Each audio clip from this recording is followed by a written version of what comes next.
সম্মানিত উপস্থিতি, আজকে কোরআন কারীমের অসংখ্য আয়াতের মধ্য থেকে একটা আয়াতে কারিমার অংশ বিশেষ তেলাওয়াত করেছি।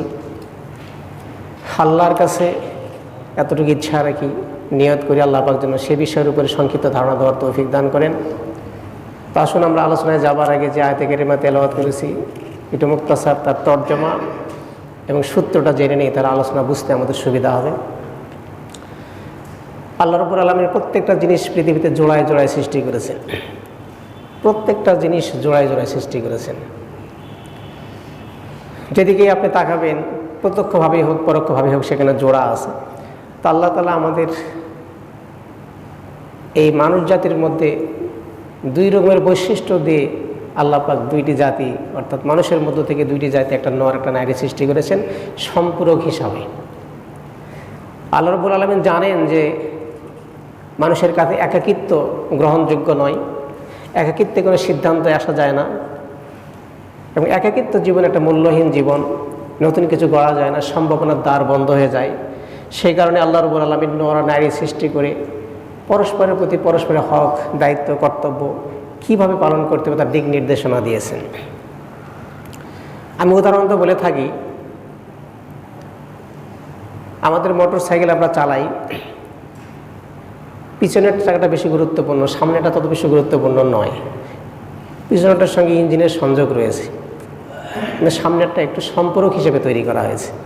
এখন কোনো মানুষ যদি মনে করে যে এটাই তো বেশি গুরুত্বপূর্ণ, চেনের লাইন এখানে আছে, ইঞ্জিনের সঙ্গে যোগাযোগ এখানে আছে, আর এই সামনেরটা শুধু ব্রেক আছে, অন্য কিছুই নাই, হাওয়া দিয়ে ব্রেক দিয়ে সহযোগিতা করতেছে। এখন আমরা যদি কেউ মনে করি যে যেহেতু এইরকম কোনো সংযোগ ইঞ্জিনের সঙ্গে নাই, তাহলে এটা বানচাল করে দিই, একটা চাকা দিয়েই তো চলা যাবে, তাহলে কিন্তু মোটর সাইকেল চলবে না, চালানো যাবে না। তা যদিও আপাত দৃষ্টিতে মনে করি ওখানকার কোনো সংযোগ নেই ইঞ্জিনের সঙ্গে, এটা বেশি গুরুত্বপূর্ণ নয়, মনে করি যদি বন্ধ করে দিই, ওটাকে বানচাল করে দিই, নষ্ট করে দিই, তাহলে কিন্তু আমি আমার মোটর গাড়ি চালাতে পারবো না। তাহলে বোঝা গেল এই মোটরযান চালাতে গিয়েও প্রত্যক্ষ দৃষ্টিতে যদিও আমি মনে করছি এটার গুরুত্ব কম, আল্লাহ বোঝাচ্ছেন নারী জাতিকে অবহেলা করার কোনো সুযোগ ইসলামে নাই। একজন আরেকজনের সম্পর্ক, একটা গাড়ি যেমন একটা চাকাতে চলতে পারে না, ঠিক মানুষের জীবন একা একা চলতে পারে না। এই জন্য আল্লাহ রাব্বুল আলামিন আমাদের মধ্য থেকেই আমাদের পাঁজরের হাড় দিয়েই, খুব সহি আলোচনা, হাড়ের আবার বাঁকা অংশ যেটা বেশি, এই যে হাড়গুলো দেখবেন এইদিকে কিছুটা সোজা, কিন্তু এখান থেকে শুরু করে প্রথমটায় বাঁকা, এবং আবু দাউদ শরীফের হাদিসের মধ্যে আসছে আল্লাহ পাক এই বাঁকা অংশ থেকেই আপনার আমার সহধর্মিণী সৃষ্টি করে সঙ্গ দেওয়ার ব্যবস্থা করেছেন। বলে সুবহানাল্লাহ। আজকে ইউরোপীয় country, America, France, Britain, German, যেদিকে আপনি তাকাবেন দেখবেন তাদের দাম্পত্য জীবনের কোনো সুখ নেই। পশুর চলাফেরা, তাদের চলাফেরা প্রায় একই রকম, স্ত্রী তাদের কন্ট্রোলের বাইরে, বৈবাহিক জীবন তাদের সেরকম নেই। এজন্য স্ত্রী তার মতো করে সে বর্ণনা করেছে তার স্বামীর কাছে, আমি একজন মানুষ, আমার নিজস্ব সত্তা আছে, নিজস্ব মন আছে, আমার নিজস্ব অধিকার আছে, আমি আমার মতো করে চলতে চাই। এজন্য নাইট ক্লাবে তারা যায়, বিভিন্ন জায়গায় যায়, বয়ফ্রেন্ডে গল্প করে, স্বামীর বলার কোনো এখতিয়ার নাই, বলতে পারে না তারা।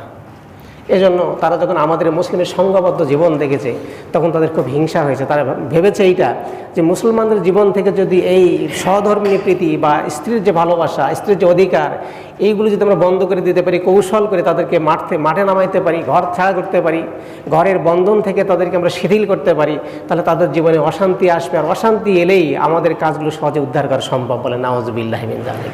এই জন্য তাদের সূক্ষ্ম পরিকল্পনা। আজকে আমরা মাঠে ময়দানে যে ওয়াজগুলো শুনি, আমরা প্রায় শুনি পিতামাতার অধিকার সম্পর্কে, পিতামাতার কী অধিকার আছে সন্তানের প্রতি, এটাই কিন্তু আমরা খুব সোচ্চারের ব্যাপারে আমরা অভিযোগ করি, অফিসে গিয়ে আমার সন্তান আমাকে দেখে না, মানুষের কাছে অভিযোগ দিয়ে আমার সন্তান আমাকে দেখে না, আমাকে ভাত দেয় না, কাপড় দেয় না, ভালো আচরণ করে না। কিন্তু ভুল করে সন্তানের যে অধিকার, যার প্রাপ্যতা ছিল, সেটা কিন্তু আগে ছিল, সেইটা আমরা আদায় করি নাই। এজন্য আমি বিগত এক জুমা আগেই বোধহয় সন্তানের অধিকার সম্পর্কে, তাদের কী হক আছে আমাদের প্রতি, এর উপরে সম্পর্কে 12 কি 13টা পয়েন্টে কথা বলেছিলাম। সেগুলো আমার নেটে আছে, আপনারা দেখবেন, ইনশাআল্লাহ সহযোগিতার জন্য অনেক কাজে লাগবে। তাহলে সন্তান তৈরি করে আপনার হক আপনি বুঝে পাবেন। সন্তান তৈরির আগে আপনার হক পাওয়ার কোনো অধিকার, আশা রাখেন না আপনি। আমি উদাহরণত বলেছিলাম, আপনি রেখেছেন একটা কাঁটাযুক্ত বৃক্ষ রোপণ করেছেন, যেই গাছটা কাঁটা উৎপাদন করে, কাঁটাতে তার গোটা শরীরটা কাঁটায় মোড়ানো, আপনি এখন এই গাছটা রোপণ করে পরিচর্যা করে বড় করে তার কাছে আঙ্গুর পেতে পারেন না, আপনি আপেল পেতে পারেন, আপনি নাশপাতি পেতে পারেন না। আপনি তার কাছ থেকে কাঁটাই আশা করতে পারেন। সুতরাং তাদের অধিকার আমরা দিই নাই, তাদের হক আদায় করি নাই, কিন্তু তাদের কাছ থেকে ফল আশা করতেছি, এটা কিন্তু দুরাশা। এই জন্য আগে তাদের হক, পরে আমাদের হক। ঠিক আছে না কথা? আগে তাদের হক আদায় করব, তারপরে আমার হক পাওয়ার জন্য আমরা তাদের কাছে কিছু করলে বা তাদের কাছে গেলে আমরা আশা করছি যে আমরা তাদের কাছ থেকে সেই অধিকারটুকু পাবো ইনশাআল্লাহ, এতে কোনো সন্দেহ নাই, এবং সেটাই কিন্তু পৃথিবীর বাস্তব প্রমাণ। আজকে অনেক সন্তান মা বাবার জন্য জীবন দিয়ে দেয়, মা বাবার জন্য সব কিছু করে, আর অনেক সন্তান আজকে মা বাবাকে রাস্তায় লাথি মারে, মাকে গালা ধাক্কা দেয়, মাকে মেরে হাড় হাড্ডি ভেঙে দিয়েছে, পিতাকে রাস্তায় ধরে মেরেছে এবং পিতার কাছ থেকে সম্পদ নেবার জন্য তাকে গলা টেপে হত্যা করেছে। এইগুলো আমার চাইতে আপনারা অনেক বেশি জানেন। কারণটা কি? তাদের হক আদায় করি নাই, কিন্তু অধিকারটা চাচ্ছি তাদের কাছ থেকে, এটাই একটা কারণ। এইভাবে করে আমরা স্বামী স্ত্রীর হক সম্পর্কে, স্বামীর হক সম্পর্কে ব্যাপক আলোচনা শুনেছি, বক্তাগণ ব্যাপক আলোচনা করেন এবং এরও গুরুত্বপূর্ণ আলোচনা করেন স্বামীর হক সম্পর্কে। বলা হয়েছে কোনো স্বামী যদি স্ত্রীর প্রতি অসন্তুষ্ট থাকে কোনো কারণে, এই পিরিয়ডের মধ্যে, এই সময়ের মধ্যে স্ত্রী যদি হাজারো নামাজ বন্দী করে, রোজা করে, তার 4 পয়সার মূল্য নাই, যেহেতু স্বামী তার প্রতি অসন্তুষ্ট। এবং এই অবস্থায় কোনো স্ত্রী মৃত্যুবরণ করলে ওই স্ত্রীটা মানে ঈমান নিয়ে কবরে যেতে পারবে না, যে তার স্বামী তার প্রতি অসন্তুষ্ট ছিল, যেতে পারবে না কবরে ঈমান নিয়ে। এই ওয়াজগুলো আমরা কিন্তু শুনি এবং ব্যাপক শুনেছি, কিন্তু আসলে মানে স্বামীর যে দায় দায়িত্ব আছে, স্ত্রীর অধিকার আছে, এইটা সম্পর্কে কিন্তু আমরা আজও অসচেতন। আমরা মনে করি আমরা নবাবজাদা, তারা আমাদের খেদমত করবে, আমাদের গা রক্ত পচে ভরে গেলে তারা জিহবা দিয়ে চেটে আমাদেরকে পরিষ্কার করবে, তারপরেও তাদের ঋণ পরিশোধ হবে না। আমরা যা খুশি বলবো, যা কিছু করবো সেটা তাকে মেনে নিতে হবে। এমনকি চুলোর উপরে যদি তাদের রান্নাও পুড়ে যায় আর স্বামী যদি প্রয়োজনে তাদেরকে ডাকে তাহলে আসতে হবে, আসলে এই ধরনের কথা বলেছেন।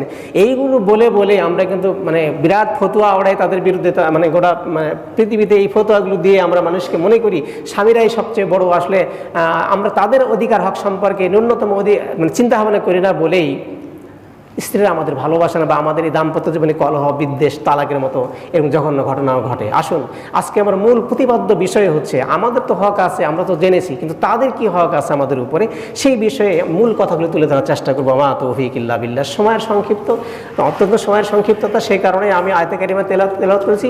আল্লাহ এখানে সংক্ষেপে পুরুষ আর নারীদেরকে সমন্বয় করে একটা কথা বলেছেন। এখানে আল্লাহ বলেছেন হুন্না লিবাসুল্লাকুম ওয়া আনতুম লিবাসুল্লাহুন্না। সামনে পিছনে অনেক আয়াত আছে এবং সূরা নূরে অনেক আয়াত আছে, ব্যাপারে অনেক আলোচনা আছে। তবে এখানে আয়াতের অর্থ হলো হুন্না লিবাসুল্লাকুম ওয়া আনতুম লিবাসুল্লাহুন্না।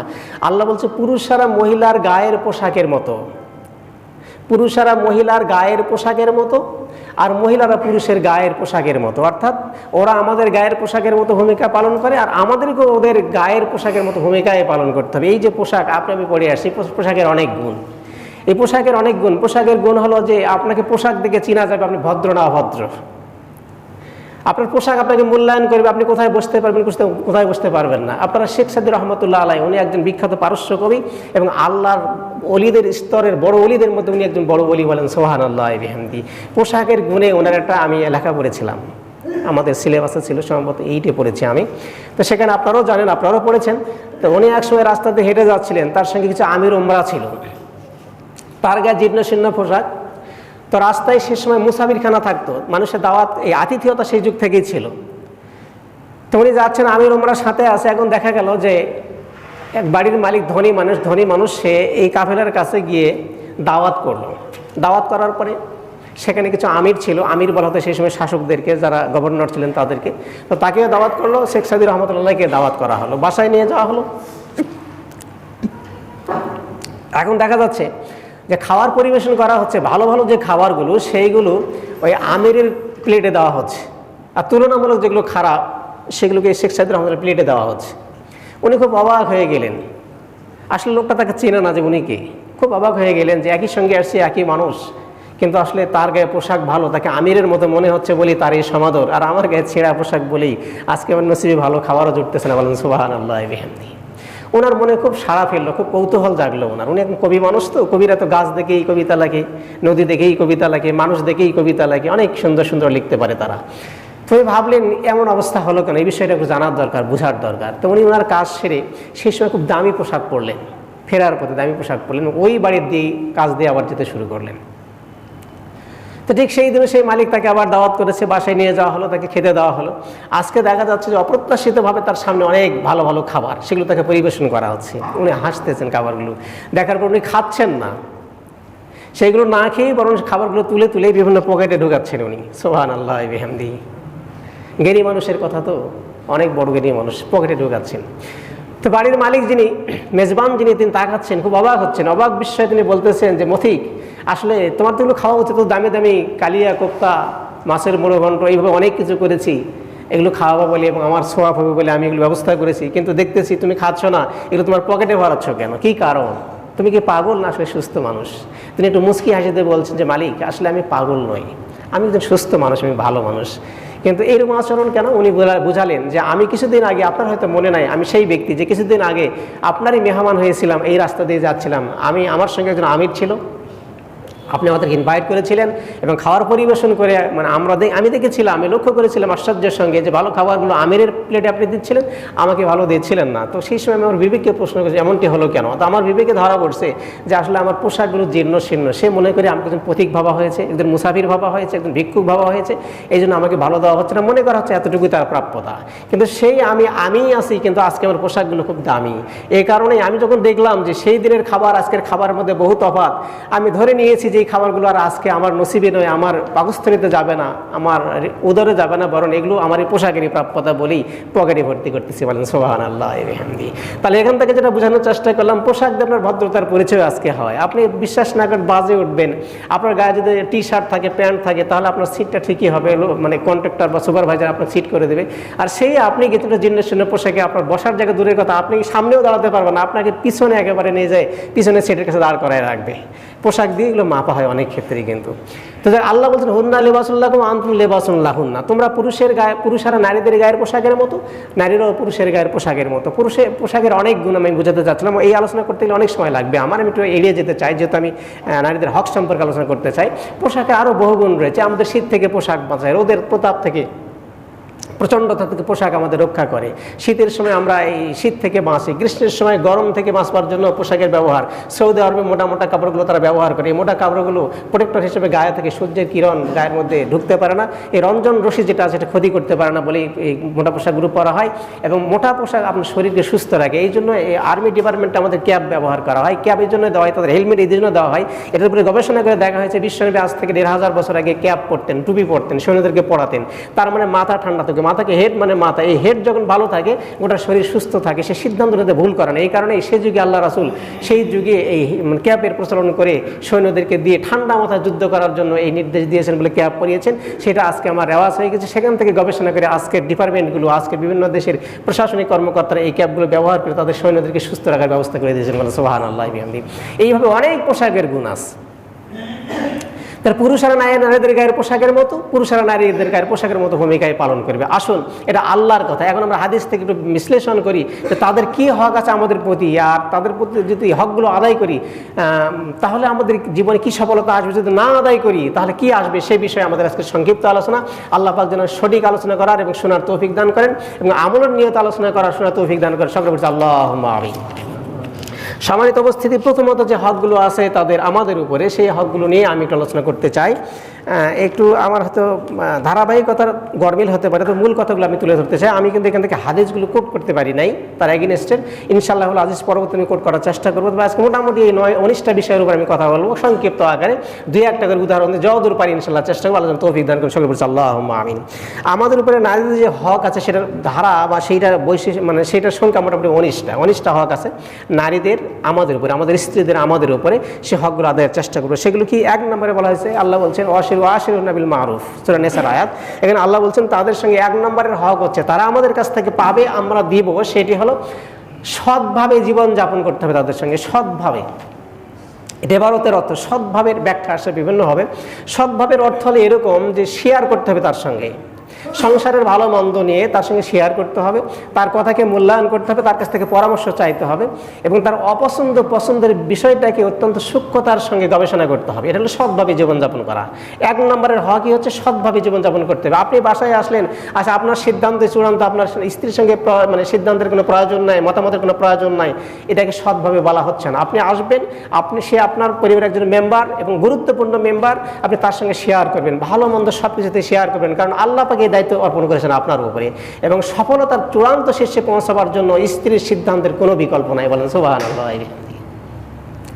1 নম্বর হক। 2 নম্বর হক হচ্ছে, যদি আপনার স্ত্রী ধর্মীয় জ্ঞানে অপূর্ণ হয়, ধর্মীয় জ্ঞান তার ভালো নয়, আপনি জেনারেল মেয়েকে বিয়ে করেছেন কিংবা অল্প শিক্ষিত মেয়েকে বিয়ে করেছেন, ধর্মীয় জ্ঞানের অভাব, আপনাদেরকে প্রথম কর্তব্য হচ্ছে, আপনার কর্তব্য, তার হক হচ্ছে আপনাদেরকে ধর্মীয় জ্ঞান শেখাবেন। ধর্মীয় জ্ঞান আপনার অবস্থান থেকে তাকে আপনি শেখাবেন এবং যে কাজে কল্যাণ আছে, ভালো কাজের অনুমতি তাকে দিবেন। মনে করেন ভালো কাজের অনুমতি কেমন, সে বাপের বাড়ি যেতে চায়, বাবা মাকে দেখতে চায়, রাস্তা যদি নিরাপদ হয় আপনি তাকে যাওয়ার অনুমতি দিবেন। আপনি এটা বলতে পারেন না যে আমার অনুমতি ছাড়া 1 ধাপ যেতে পারবো না, এরকম নয়, বরং আপনি অত্যন্ত সহনশীলতার সঙ্গে তার প্রস্তাবকে বিবেচনা করবেন, ধর্মীয় জ্ঞান থেকে বিবেচনা করবেন। সে বললো আমি একটু ওয়াজ মাহফিলে যেতে চাই, আপনাকে দেখতে হবে ওয়াজ মাহফিলে তার জন্য নিরাপদ কিনা, তার সেখানে কল্যাণ আছে কিনা। আপনি যদি চিন্তা ভাবনা করে কল্যাণ দেখেন, তাকে জায়গার অনুমতি দিবেন। তিনি একটু তালিমে যেতে চান, তালিমে গিয়ে তিনি ভালো থাকবেন কিনা, তার কোনো কল্যাণ হবে কিনা, সেই বিষয়টা বিবেচনা রেখে তাকে তালিমে যাওয়ার অনুমতি দিবেন। এই জন্য 2 নম্বর হক হচ্ছে তাকে ধর্মীয় জ্ঞান শিক্ষা দেওয়া এবং ভালো কাজের অনুমতি দেওয়া। এটা তাদের হক, আপনার আমার দায়িত্ব। আমি কিন্তু খুব সংক্ষিপ্ত করে 19টা কথা বলার চেষ্টা করছি। 3 নম্বর হলো সমতা রক্ষা করা। স্ত্রীর সমতা রক্ষা করতে হবে। সূরা নিসার আয়াতের মধ্যে আল্লাহ বলছে যে তুমি যদি ইচ্ছা করো তাহলে মাসনা সুলাসা রুবা, একজন পুরুষ ইচ্ছা করলে, তার যদি অ্যাবিলিটি থাকে, তাহলে সে 4টে বিয়ে করতে পারবে। ইসলামে বহু বিবাহ নিন্দার নয়, তিরস্কারের নয়, ইসলাম অনুমতি দিয়েছে এবং সঙ্গত ন্যায় অধিকার দিয়েছে পুরুষদেরকে। পুরুষরা 4টে বিয়ে করতে পারবে, তবে 4টি বিয়ে করার আগে আপনার 3টা শর্ত আবার থাকতে হবে। এই শর্ত সাপেক্ষে আপনি 4টি বিয়ে করতে পারবেন। তো সেই শর্তগুলো বলতে গেলে সময় লাগবে, অন্য সময় বলবো ইনশাআল্লাহ। এই 4টি শর্ত সাপেক্ষে বিয়ে করা যাবে এবং স্ত্রী তাতে সন্তুষ্ট থাকবে আমরা আশা করি, এবং তাকে সন্তুষ্ট থাকতে হবে যেতে এটা আমার অধিকার, আপনার অধিকার, এবং সঙ্গত কারণে আপনি বিয়ে করছেন। এই জন্য স্ত্রীর দায়িত্ব হলো তাকে সহযোগিতা করা, বিয়ের ব্যাপারে সহযোগিতা করা। যেমন আল্লাহ রাসূলকে অন্যান্য বিবিরা, আল্লাহ রাসূলের 11 জন স্ত্রী ছিলেন এবং এগুলো বিয়ের পিছনে রাজনৈতিক, ধর্মীয় অনেক কারণ আছে। সেই কারণগুলোর পিছনে স্ত্রীরা সরাসরি সহযোগিতা করেছেন, আল্লাহ রাসূল বিয়ে করেছেন এবং তাদের দাম্পত্য জীবন আমাদের কাছে উপস্থাপন করেছেন, যাতে করে মানুষ সেখান থেকে শিক্ষা নিয়ে পৃথিবীর জীবনকে সুন্দর করে করতে পারে। এখানে শর্ত হলো সমতা রক্ষা করা। 3 নম্বর হক তাদের। সমতা রক্ষা মানে কি, একজন লোকের 2টা বউ আছে, 3টা বা 4টি বউ আছে, সেই ক্ষেত্রে তিনি সমতা রক্ষা করবেন। সমতা রক্ষা কেমন? ইনসাফের কথা বলেছে। ইনসাফ, নিসফুন থাকে ইনসাফ, নিসফুন মানে অর্ধেক, ইনসাফ নিসফুন থেকে ইনসাফ আসছে, নিসফুন মানে অর্ধেক। একটা জিনিসকে সমান করে দেওয়া হলে এটাকে নিসফ বলা হয়, অর্ধেক বলা হয়। এই জন্য এই নিসফের ব্যবহার আপনাকে করতে হবে আপনার পরিবারে। একটা সাবান আপনি নিয়েছেন, আপনার 2টা স্ত্রী, 2টা সাবান কিনতে না পারলেও একটা সাবান ভাগ করে ওজন করে দরকার হলে আপনাকে কেটে 2 টুকরো করে 2টা স্ত্রীর হাতে তুলে দিতে হবে। এটাকে সমতা রক্ষা বলা হয়েছে। যদি এটা আপনি না করেন তাহলে হাদিসের মধ্যে আসছে যে কিয়ামতের ময়দানে লোকটা উঠবে, একদিকের পাঁজর থাকবে না। সহিহ হাদিস, হাদিসের সনদটা হাসান পর্যায়ের। এখানে বলা হয়েছে যে একদিকের পাঁজরের এই পুরোটাই থাকবে না, আর একদিকটা থাকবে। এরকম বিকলাঙ্গ অবস্থায় 2 স্ত্রী বা 3 স্ত্রীওয়ালা লোক হাসরের ময়দানে দাঁড়ায় যাবে, এরকম অবস্থায়। কিন্তু সেখানে সে মৃত নয়, নাই বলে মৃত নয়, সে জীবন্ত অবস্থায় দাঁড়ায় যাবে এবং তাকে জিজ্ঞাসা করা হবে যে তোমার এই অবস্থা কেন? তিনি বলবেন যে আমার স্ত্রী ছিল 2টা, একজনের হক আদায় করছিলাম, আরেকজনের করতে পারি নাই। ছোটোটাকে একটু বেশি ভালোবাসি, বড়টার একটু বয়স হয়ে গেছিল, তাই তাকে একটু ঘৃণা করে দূরে রাখার চেষ্টা করছি। এই জন্য আল্লাহ রাব্বুল আলামিন আমাকে এইভাবে শাস্তি করতেছেন। সুতরাং সমতা রক্ষা করতে হবে, এটা হলো তাদের হক। এটা হলো 3 নম্বর। 4 নম্বর হলো যে সব ক্ষেত্রে ভুল না ধরা। স্ত্রীদের সব ক্ষেত্রে আপনি ভুল ধরতে পারেন না।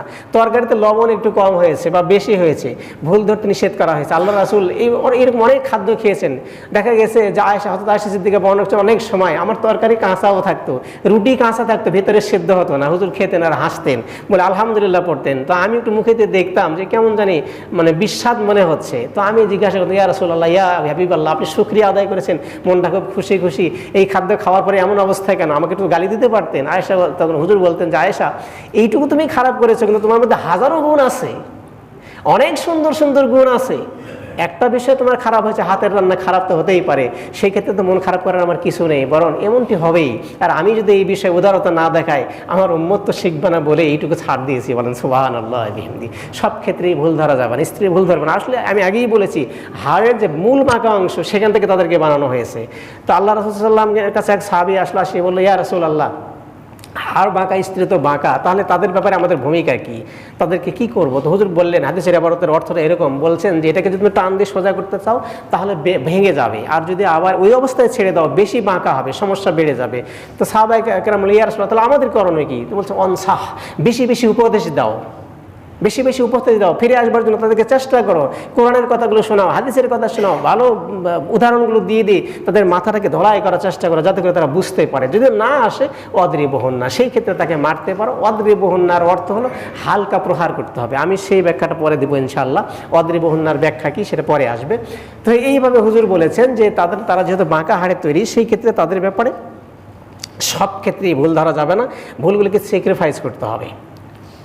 যদি এটা করতে পারি তাহলে দাম্পত্য জীবন ভালো থাকবে, এটা তাদের হক আর আমাদের দায়িত্ব।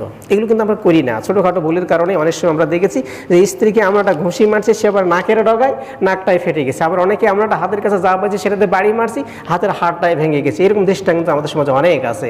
এই কারণে আমাদের স্ত্রীরা হতাশায় থাকে, মানে খুব চিন্তায় বিহ্বল থাকে, না জানি স্বামী আসে আবার কোন ভুল ধরে, আবার কোন পিটন করে, কোন পিটাপিটি করে, কী ভাষায় গালিগালাজ করে, এরকম ভয়ে তার আতঙ্ক থাকে। আতঙ্ক থাকলেই কিন্তু মানুষের স্বাভাবিক ক্ষমতাটা নষ্ট হয়ে যায়, ভালো জায়গাতে খারাপই হওয়ার চেষ্টা হয় বা খারাপই হয়ে যায় বিশেষ ক্ষেত্রে। এই কারণে এই সব ক্ষেত্রে স্ত্রী ভুল ধরতে আল্লাহ নিষেধ করেছেন, এটা তাদের হক, আমাদের দায়িত্ব। এরপরে 5 নম্বর হক হচ্ছে, যদি কোনো কারণে আপনি তাকে মারেন, কিছুক্ষণ আগেই বললাম, আপনি তাকে মারতেই চান, তাকে হালকা প্রহার করতে হবে।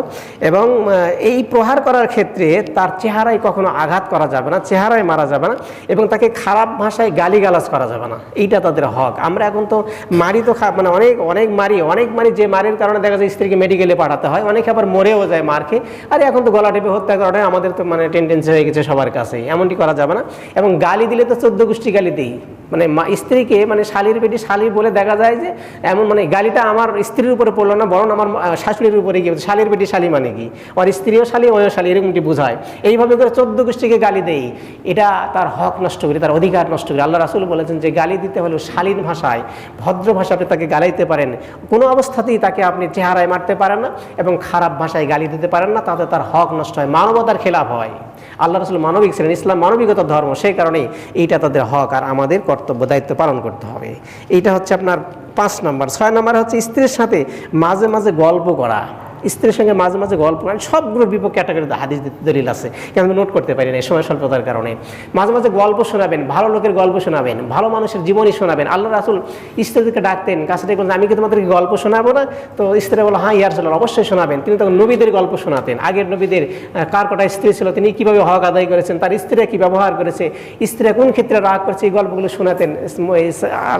আল্লাহ রাসূল সেই ক্ষেত্রে নিজেও হাসতেন এবং তার স্ত্রীগণ হাসতে, বলেন সুবহানাল্লাহ বিহামদি। তাহলে মাঝে মধ্যে স্ত্রীকে গল্প শোনাবেন, ইনশাআল্লাহ গল্প শোনাবেন। বাসায় যাবেন, বাইরে কিছু দেখে আসেন ভালো, যেখানে উপদেশ আছে সেই গল্পগুলো, বা আপনি কিতাবপত্র পড়েছেন, ভালো গল্প আপনার নলেজে আসে, আপনি সেইটা শোনান, আপনার সংশোধনের জন্য, সন্তানদের সংশোধনের জন্য এবং স্ত্রীর সংশোধনের জন্য একটু গল্প শোনাবেন। 7 নম্বর হক, এটা 6 নম্বর। 7 নম্বর হক হচ্ছে ভালো কাজে যাওয়ার অনুমতি দেওয়া, যেটা কিছুক্ষণ আগে আমি বলেছি, সেটা 2 বার আসছে। ভালো কাজে যাওয়ার অনুমতি তাকে দিতে হবে। যে কোনো ভালো কাজ তিনি যদি করতে চান, সেক্ষেত্রে তাকে সিদ্ধান্ত নেওয়ার সুযোগ দিতে হবে, এবং তিনি যদি ভালো কিছু করতে চান সেটাকে অনুমতি দিতে হবে, এবং সে তার প্রতি সদয় থাকার জন্য বলা হয়, যেটা তাদের হক, আমাদের দায়িত্ব। 8 নম্বর হচ্ছে স্ত্রীর থেকে আলাদা না থাকা, মানে তাকে একটু বেশি বেশি সঙ্গ দেওয়া, সবসময় কাছে কাছে থাকার চেষ্টা করতে হবে। হ্যাঁ, আপনি বিদেশে যাবেন, আপনি একক সিদ্ধান্তে বিদেশে যেতে পারবেন না, অবশ্যই আপনার স্ত্রীর অনুমতি সেখানে থাকতে হবে। আপনি তাবলিগে যাবেন, চিল্লাই দিতে, 3 চিল্লা বা 1 চিল্লা বা 3 দিন বা 5 দিন 7 দিন যাই হোক না কেন, আপনার স্ত্রীর কাছ থেকে অনুমতি নিতে হবে। আমি একটু 3 চিল্লায় যেতে চাচ্ছি, যদি অনুমতি দাও তাহলে যাবো, না হলে যাবো না। স্ত্রী এত পাওয়ার আল্লাহ পাক দিয়েছেন, আপনি এটা মনে করতে পারেন না যে আমি স্বামী আমার ইচ্ছা মতোই আমি 1 চিল্লা দিব, 40 দিন বাইরে থাকবো, তা তোমার কি, এমনটি নয়, বরং আপনার তার অনুমতি নিতে হবে, এইটা তার হক। তারপরে দেখা যায় যে আপনি অযথায় বাড়ির বাইরে ঘোরাফেরা করতেছেন, সকালে আপনার কোনো কাজ নেই, বাজারে ঘোরাফেরা করছেন, এশার নামাজ পড়েছেন। অনেক সময় দেখা যায়, আমি কিন্তু আপনাদের খারাপ দৃষ্টিকোণ থেকে বলি নাই, একটু কোরআনের কথা বলতেছি, হাদিসের কথা বলতেছি, সংশোধন হওয়ার জন্য, আপনার ভালো থাকবার জন্য। এশার নামাজ হয়ে গেছে, কোনো অবস্থায় বাইরে ঘুরবেন না, কি প্রয়োজন বলেন? বাজারে ঘুরে লাভটা কি? এশার নামাজ হয়ে গেছে, যতদূর সম্ভব বাসায় চলে যান, ভালো থাকবেন। কারণ যত বেশি বেশি মানুষের সঙ্গে সঙ্গ দিবেন তত বেশি বেশি গুনাহ হবে, মনে রাখবেন কথাটা। কেন? কারণ আজকালকার যারা আমার সঙ্গী, আমার সফর সঙ্গী, তারা কিন্তু ভালো নয়, তারা আখেরাতমুখী নয়, তারা দুনিয়ামুখী। আপনি যান তাদের সঙ্গে গল্প করলে আপনার আমের বাগানের গল্প উঠবে, আপনার ক্ষেত খামারের গল্প উঠবে, তারপরে আপনার এই বিভিন্ন টাকা পয়সার গল্প উঠবে, তারপরে মানুষের সমালোচনামূলক কথাবার্তা ইস্যু হবে। এইগুলো করে আপনি আপনার আখেরাত নষ্ট করবেন, আপনার ভবিষ্যৎ নষ্ট করবেন। আর বাড়িতে তো অশান্তি সৃষ্টি হচ্ছেই। আপনি আসেন না বলি আপনার স্ত্রী আপনাকে অভিযোগ করবে যে আপনি এত লোক চলে আসলো, তাড়াতাড়ি নামাজ পড়ে আপনি বাজারে কী করেন। এইভাবে করতে করতে দেখা যাবে একদিন দুই দিন দেখতে দেখতে আপনার সঙ্গে তার সঙ্গে তিক্ত একটা সম্পর্ক তৈরি হয়ে যাবে, পরিবারে অশান্তি নেমে আসতে পারে। এই জন্য এশার নামাজ পড়বেন, বিনীত আহ্বান করছে, বাইরে ঘুরবেন না। বাজার মানে আল্লাহ রাসূল বলছেন যে পৃথিবীর মধ্যে সবচেয়ে নিকৃষ্ট জায়গা হলো আসওয়াকুন, বাজারগুলো, আর সবচেয়ে শ্রেষ্ঠ জায়গা হলো মসজিদগুলো। সুতরাং বাজার একটা নিকৃষ্ট জায়গা, সেখানে ঘোরার তো কোনো দরকার নাই। হ্যাঁ, প্রয়োজনে আপনি যাবেন, প্রয়োজন শেষ আপনিও চলে যাবেন। আপনি ভালো থাকবেন, সুস্থ থাকবেন, আপনার পরকাল উজ্জ্বল হবে, আপনার সোয়াব হবে, আপনার পরিবারের সঙ্গে সম্পর্ক ভালো হবে। স্ত্রীকে সময় দেন, বেশি বেশি সময় দেন, তাকান, গল্প করেন, সন্তানদের কাছে থাকেন। যেই সময় সন্তানদেরকে নিয়ে গল্প করবেন, স্ত্রীকে নিয়ে গল্প করবেন, আল্লাহকে সাক্ষী রেখে বলছে, সেই সময় আল্লাহ খুশি হয়ে আপনার পরিবারের আরশে আজিম থেকে রহমতের করুণা ঢেলে দিবেন। বলেন সুবহানাল্লাহ। এইটা তাদের হক, আমাদের দায়িত্ব। 9 নম্বর হচ্ছে স্বামী স্ত্রী পরিপাটি হয়ে থাকা। স্ত্রীকেও স্বামীর জন্য পরিপাটি হয়ে থাকে, সুন্দর করে সাজতে হবে, এবং স্বামীকেও স্ত্রীর জন্য সুন্দর করে থাকতে হবে। কেন? মানুষের মন তো ভালো চায়। কবি নজরুল ইসলাম একটা কথা বলেছেন, আমি সুন্দরের পূজারী, সুন্দরকে বেশি ভালোবাসে। পৃথিবীর মানুষ সবাই সুন্দরকেই ভালোবাসে। এই জন্য দেখা যায় কোনো স্বামী যদি হ্যান্ডসাম হয়, ভালো করে সেজে গুজে থাকে, মাথায় চিরুনি করে, দাড়িতে চিরুনি করে, ইস্ত্রি করা কাপড় সবসময় পরে, স্বভাবত সঙ্গত কারণেই মানে আমার স্ত্রী যদি মানুষের এই দৃশ্যগুলো দেখে, কোনো কারণে তার চোখে পড়ে গেছে, এটা তার মনের মধ্যে ইফেক্ট তৈরি করতে পারে। আমার স্বামী খুব উস্কো খুস্কো অবস্থায় থাকে, মাথায় চিরুনি করে না, ভালো কিছু ব্যবহার করে না। এই প্রভাব পড়ার কারণে পরপুরুষের ধারণা যে আসক্তি আসবে, এটা পরবর্তীতে এটা বাস্তব রূপ নিতে পারে। সুতরাং সেখানে আপনার স্ত্রীকে ভালো রাখবেন না, আপনার দায়িত্ব হচ্ছে আপনি অন্তত সবসময় চিরুনি করবেন, এরপর ভালো কাপড় পরার চেষ্টা করবেন, সেজে গুজে থাকার চেষ্টা করবেন। স্ত্রী আপনাকে দেখে যেন খুশি হয় যে না, আপনি ভালো, দেখতে খুব সুন্দর লাগতেছে, তাহলে তার মনে কিন্তু বিরূপ প্রতিক্রিয়া সৃষ্টি হবে না। এবং স্ত্রীরা ওইরকমভাবেই সেজে গুজে থাকবে, বাহিরের মানুষের জন্য নয়। হাদিসের মধ্যে আসছে যে স্ত্রীরাও সেজে গুজে অপেক্ষা করবে স্বামীর জন্য। কেন? আমরা অনেক সময় বাইরে ঘুরি, রাস্তায় অনেক মেয়ে দেখি, সুন্দরী মেয়ে দেখি, আমাদের মনের মধ্যে ইফেক্ট পড়ে। এই কারণে হয় কি, বাসায় গিয়ে যদি দেখি স্ত্রী ভালো নয়, চুলগুলো উস্কো খুস্কো, তারপরে ব্রাশ করে নেয়, মুখের গন্ধ, এরপরে চোখের কোনায় দেখা যাচ্ছে কালো পেছুর জমে আছে, পোশাক যেগুলো পরছে সেগুলো গন্ধ বের হয়, হাতে কোনো মেরিল টেলের ব্যবহার করে না, দেখে উস্কো উস্কো মনে হচ্ছে। তখন বাইরের স্লিম বডি দেখে এসে এই কথাগুলো মনে পড়ে, এত সুন্দর একটা মেয়ে দেখলাম, তখন স্ত্রীকে আর জায়গা দিতে পারি না, ওই মেয়েটাকে অন্তরের কোনায় যেন জায়গা দিয়ে ফেলেছি, মনে হয় যেন মনটা তার কাছে চলে গেছে। এই জন্য কী করতে হবে? স্ত্রীকে বলতে হবে একটু ভালো করে সেজে গুজে থাকো, যত আবার সামর্থ্য অনুযায়ী। আমার সামর্থ্য, আমার যতটুকু সামর্থ্য আছে সেই অনুযায়ী স্ত্রীকে বারবার বলবেন মাথায় চিরুনি করো, ব্রাশ করো, একটু পরিপাটি হও, তোমার যে ব্যবহার করার তুমি করো। ঘরটা তোমার কাছে মুক্ত একটা জায়গা আল্লাহ করেছেন আমার জন্য, তুমি সেখানে তো সব কিছু করতে পারো, সেগুলো করো। তাহলে হবে কি, তো আপনার প্রতি যেভাবে আপনার স্ত্রী অনুরক্ত হয়ে যাবে, ভালোবাসবে আপনাকে, আর আপনি আপনার স্ত্রীর চেহারা থেকে বাইরে আর যাই দেখেন না কেন, ওখানে গিয়ে আপনি আপনার স্ত্রীকে থেকে সব কিছু ভুলে যাবেন, দাম্পত্য জীবন সুখের হবে। এই জন্য তার হক হচ্ছে আপনাকে ভালো করে থাকতে হবে, সেজে গুজে থাকতে হবে, স্ত্রীও সেজে গুজে থাকতে হবে, এটা তাদের হক, আমাদের দায়িত্ব। এরপরে 10 নম্বরে হচ্ছে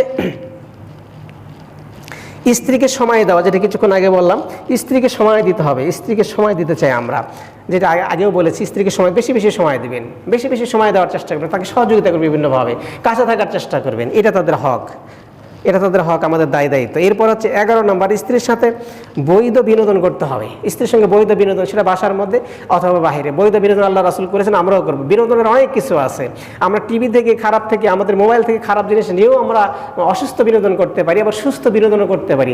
সাহাবায়ে কেরামের মনে তো অনেক আনন্দ ছিল, তাদের মনে আনন্দ ছিল, অবশ্যই ছিল। তারা যেই পথগুলো অনুসরণ করে এই বৈধ বিনোদন করেছেন, আমাদেরকেও সেগুলো করতে হবে। বৈধ বিনোদন কি? আপনি বাসায় গিয়ে স্ত্রীর সঙ্গে মজা করতে পারেন, তার গায়ে, যেমন আয়েশা সিদ্দিকা, আল্লাহ রাসূল, তারপর অন্যান্য বিবিদের সঙ্গে এইভাবে মজা করতেন, মানে খাবার তৈরি করতেন, হালুয়া জাতীয় খাবার তৈরি করে ওরা কী করতেন, হুজুরের কাছে আসতেন, আসার পরে পরস্পরকে দাওয়াত দিতেন। যে যখন সব বিবিরা চলে আসতো, মানে হুজুরের জীবদ্দশায় 9 জন স্ত্রী জীবিত ছিলেন, 9 জন ছিলেন, 9 জন হুজুর সংসার করেছেন। হাদিসের মধ্যে আসছে একজন স্ত্রী আবার করতো কি, এই মজা করতে গিয়ে কিছু হালুয়া তুলে অন্য বিবির মুখে লাগাই দিয়ে হাসাহাসি করতে পারেন, সুবহানাল্লাহ, ঘরের মধ্যে। এরপর আল্লাহ রাসূল কী করতেন, বিবিদেরকে একটু হাসি ঠাট্টা করতেন, এবং সেটা সীমা রেখার মধ্য থেকে। আল্লাহ রাসূল আয়েশা সিদ্দিকা থেকে আবু দাউদ শরীফের হাদিস, সেখানে বলা হচ্ছে আয়েশা সিদ্দিকা আর হুজুর বাইরে গেছেন, হাঁটতেছেন, আপনি স্ত্রীকে একটু হাঁটবেন, সুস্থ বিনোদন করবেন, হাঁটবেন। যদি আপনি ধনী মানুষ হন, আপনার বাউন্ডারির মধ্যে আপনি ঘোরাফেরা করবেন, অথবা যদি দেখা যায় আপনি ধনী মানুষ নয়, সেক্ষেত্রে বাইরে যেতে পারেন পর্দার সঙ্গে, যাতে করে পরপুরুষ আপনার দিকে না দেখে সেই রকম পরিবেশ তৈরি করে স্ত্রীকে নিয়ে হাঁটাহাঁটি করবে, এটা জায়েজ এবং সুস্থ বিনোদন। আয়েশা সিদ্দিকা আর হুজুর বাইরে গেছেন এক সময়, হাঁটতে হাঁটতে আয়েশা সিদ্দিকার মনে পড়ে গেছে, হুজুরকে বলছে, হুজুর ইয়া রাসূলুল্লাহ, আমরা একটু যদি দৌড়াদৌড়ি করি তাহলে ভালো হয় না? বলছে হ্যাঁ করো। তাহলে একটা উঁচু স্থানকে লক্ষ্য করে টার্গেট বানিয়ে দৌড়ানো শুরু হলো। আয়েশা সিদ্দিকা বর্ণনা করছেন যে আমার বয়স তো কম, হুজুরের বয়স একটু বেশি, দৌড়াইতে শুরু করলাম। দৌড়াতে দৌড়াতে আমি আগে পৌঁছে গেলাম, হুজুর পরে পৌঁছালেন। হুজুর একটু হাঁপাচ্ছেন, তো আমি একটু হাসলাম, হুজুরও হাসতেছেন। তো আয়েশা সিদ্দিকা বলছেন, আমি হুজুরকে বলি, ইয়া রাসূলুল্লাহ, আপনি তো দৌড়ে আমার সঙ্গে পারেন না, আমি তো জয়লাভ করেছি। হুজুর মাথা ঝাঁকে বলেন, হ্যাঁ তুমি আসলে জয়লাভ করেছো। ফিরে আসলাম, কিছুদিন পার হয়ে গেল, আবারও হুজুর আমাকে নিয়ে পূর্ণিমা রাতে বের হয়ে গেছেন হাঁটবার জন্য। এখন হাঁটতে গিয়ে আবারও বললাম, হুজুর আজকে একটু দৌড়াই।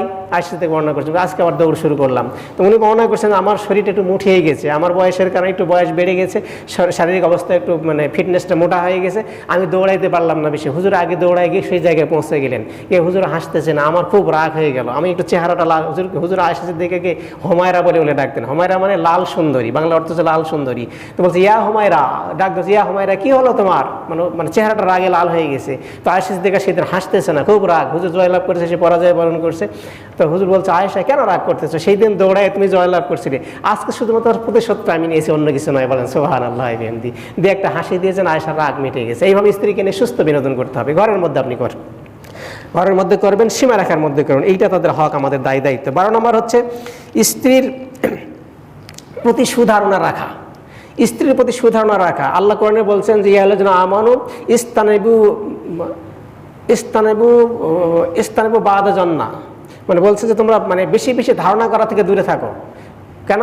বাদা জন্মে ইসমুন, কারণ কিছু কিছু ধারণা হচ্ছে পাপ। এই জন্য সবসময় মানুষের প্রতি ভালো ধারণা রাখতে হয়, সবসময় মানুষকে ভালো ধারণা করবেন। একটা লোক হয়তো দেখা যাচ্ছে রাতের অন্ধকারে কোথাও যাচ্ছে, আপনি চোর ভাবতে পারেন না, তাকে আপনি ভালো মানুষ হিসেবে ধারণা করেন। দেখা যাচ্ছে একটা লোক হয়তো যেদিকে মদ খাওয়া হয় সেই দিক থেকে বেরিয়ে আসতেছে, তার মানে সে যে মদ খেয়েছে এমন নয়, প্রয়োজনে সেও যেতে হতে পারে। এরপরে দেখা যাচ্ছে যে পর্দার ডাঙ্গায় রমজান মাসে অনেকে খাচ্ছে, খাওয়া দাওয়া করতেছে, একটা লোক ওই জায়গা থেকে বের হয়ে আসছে, আপনি তার প্রতি খারাপ ধারণা রাখতে পারেন না, কারণ তার কোনো নিত্য প্রয়োজনের কারণে, তার হয়তো মালিকের সঙ্গে দরকার ছিল বলেই তো সে ভিতরে যেতে পারে। সুতরাং সে ভিতরে যাওয়ার অর্থ যে মানে খেয়েছে বা রোজা নাই, রোজা ভেঙেছে, এমন ধারণা করা আসলে যাবে না। যদি ভালো ধারণা করতে পারেন, আল্লাহ পাক ইবাদত করলে তো সওয়াব হয়, সে সওয়াব আমল মতে দিয়ে দিবেন। বলেন সুবহানাল্লাহ। মানুষের প্রতি ভালো ধারণা এত গুরুত্বপূর্ণ একটা আমল, আপনি প্রত্যেকটা মানুষের পক্ষে ভালো ধারণা করবেন। ভালো ধারণা করা হচ্ছে নফল ইবাদত করার সমান। অর্থাৎ কারোর প্রতি আপনি ভালো ধারণা করতেছেন, আল্লাহ পাক আপনার আমল নামাতে নফল নামাজের সওয়াব দিয়ে দিচ্ছেন। বলেন সুবহানাল্লাহ। তাহলে স্ত্রীর প্রতি ভালো ধারণা করলে আপনার সংসার জীবন সুখের হবে। আর যদি খারাপ ধারণা করেন তাহলে কি হবে? সংসারটা অচিরেই ভেঙে যাবে।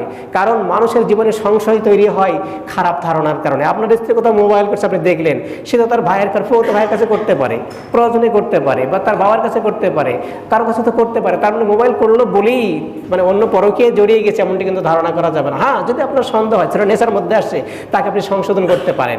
সংশোধন করার প্রসেস আল্লাহ সূরা নেশার মধ্যেও দিয়ে দিয়েছেন, সেই অনুযায়ী আপনি করবেন। আপনার আমার জীবন ভালো থাকবে, সুস্থ থাকবো আমরা, এবং এটা তাদের হক, আমাদের দায়িত্ব। তাহলে স্ত্রীর প্রতি সবসময় ভালো ধারণা রাখতে হবে। 13 নম্বর হচ্ছে স্ত্রীর গোপন কথা কাউকে বলা যাবে না। রাতের বেলা কি করছেন, আপনার বাড়িতে কি করলেন, কোনোদিন ভুল করে কারোর কাছে বলবেন না। আমাদের সমাজে এরকম অনেক ইতর যুবক আছে, ইতর মানুষ আছে, যারা বাড়ির মধ্যে কি কাজ করে, স্ত্রীর সঙ্গে কি আচরণ করে বাইরে বলে ফেলায়। কলিগ আছে, দেখা গেছে যে নতুন বিয়ে করছে, ওর বন্ধুরা বলছে এই রাতের বেলা নতুন স্ত্রী কেমন সময় কাটলো, ও তখন বাস অকপটে সব কথাগুলো বলতে শুরু করে। এটা কবিরা গুনাহ, খবরদার, স্ত্রীর হক নষ্ট হয়ে যাবে।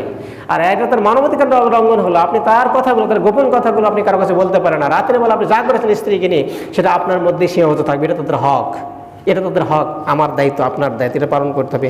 আমি উদাহরণ দিতে পারতেছি না বলে আমি খুব দুঃখিত, সময়ের স্বল্পতা। এরপরে 14 নম্বর হক হচ্ছে যে স্ত্রীর প্রতি স্ত্রীর ক্ষতি করার চেষ্টা না করা। স্ত্রীর ক্ষতি করার কখনো চেষ্টা করবেন না। তার কারণ কীরকম ক্ষতি? যেমন ধরেন আপনি পরকীয়া জড়িয়ে গেছেন, অন্য একটা মেয়েকে আপনি বিয়ে করতে চান, এখন আপনার স্ত্রী বাড়িতে আছে, আপনি তো আপনার সতী সাধবী একটা স্ত্রী, আপনি এখন কী করে তাকে সরাবেন? এই জন্য আপনার মধ্যে পরিকল্পনা শুরু হয়ে গেল, কী করে তা আমার প্রতি তার বিরূপ ধারণা তৈরি করা যায়, দ্বন্দ্ব তৈরি করা যায়। এই জন্য কবিরাজ ডাকে, ফকির ডাকে, আলেম ওলামা ডাকে, তাবিজ করে, মানে উভয়ের মনের মধ্যে যাতে করে একটু সংশয় তৈরি হয়ে যায়, সন্দেহ তৈরি হয়, এই জন্য দোয়া তাবিজ পানি পড়া দিয়ে তার সঙ্গে সম্পর্ক নষ্ট করার আমরা চেষ্টা করি। এমনটি করবেন না, ক্ষতি করার চেষ্টা করবেন না। আপনার যদি বিয়ের প্রয়োজন হয়, আপনি স্ত্রীকে নিয়ে বসেন, আপনার সম্মতি আদায় করেন এবং সব কিছু বুঝায় তাকে আপনি পরিবেশ তৈরি করে বিয়ে করতে পারেন। আমি তো আগেই বলেছি আপনি 4টি বিয়ে করতে পারবেন যদি সে অ্যাবিলিটি আপনার থাকে। তাহলে স্ত্রীর প্রতি স্ত্রীর ক্ষতি করার কখনোই চেষ্টা করবেন না, এটা তাদের হক, আমাদের দায়িত্ব।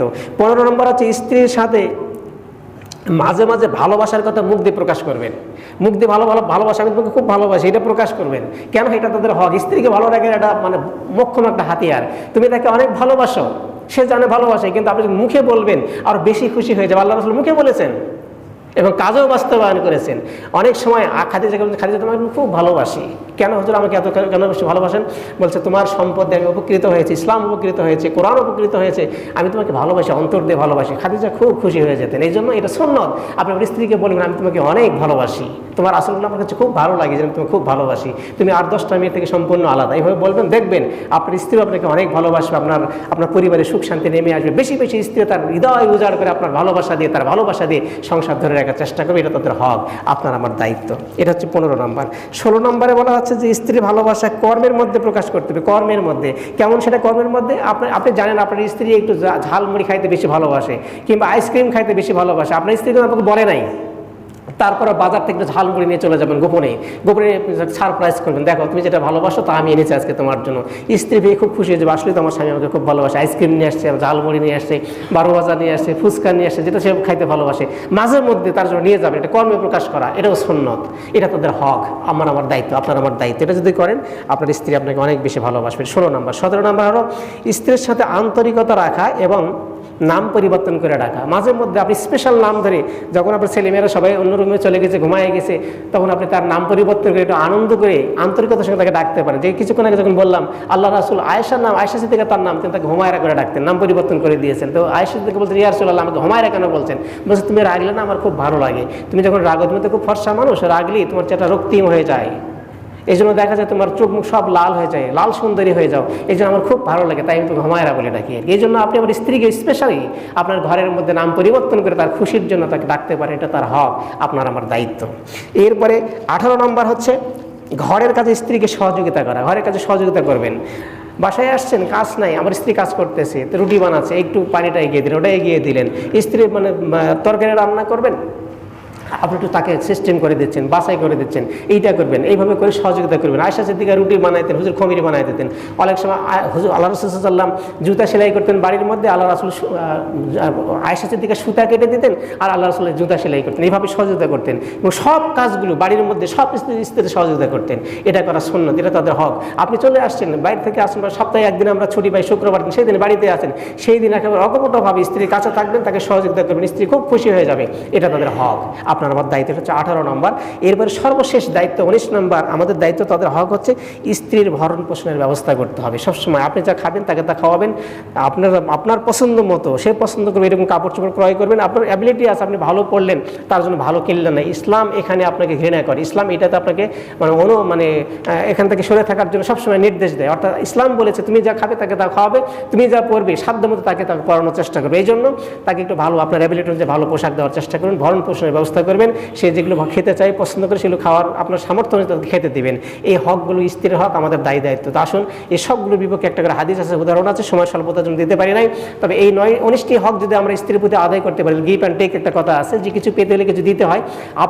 আমি যদি এগুলো দিতে পারি আমার স্ত্রীকে, তাহলে আমার সংসারটা সোনার সংসার হয়ে যাবে, সুখ সমৃদ্ধিতে ভরে যাবে আমার সংসার, এবং অবশ্যই আল্লাহ পাক আমার সংসারে আসমান আরশে আজিম থেকে, জান্নাতের হাওয়া চালু করে দিয়ে একটা সুখী সমৃদ্ধ পরিবার বানিয়ে দেবেন, এতে কোনো সন্দেহ নাই। আল্লাহ পাক যেন এই দায়িত্বগুলো আমাদের পালন করার তৌফিক দান করেন। আল্লাহ পাক যেন আমরা সুস্থ অবস্থায় আমাদের যাদের স্ত্রী আছে আমরা যেন দায়িত্ব পালন করতে পারি। আর যুবক যারা আছে বিয়ে করো নাই, আজকের উপদেশ শুনে তারাও যেন আগামীতে প্রথম থেকে নিয়ে এই দায়িত্বগুলো পালন করতে পারে। আল্লাহ পাক যেন তৌফিক দান করেন, এই আশা প্রত্যাশা ব্যক্ত করি। সবার দীর্ঘ সুস্থ কামনা করে বক্তব্য শেষ।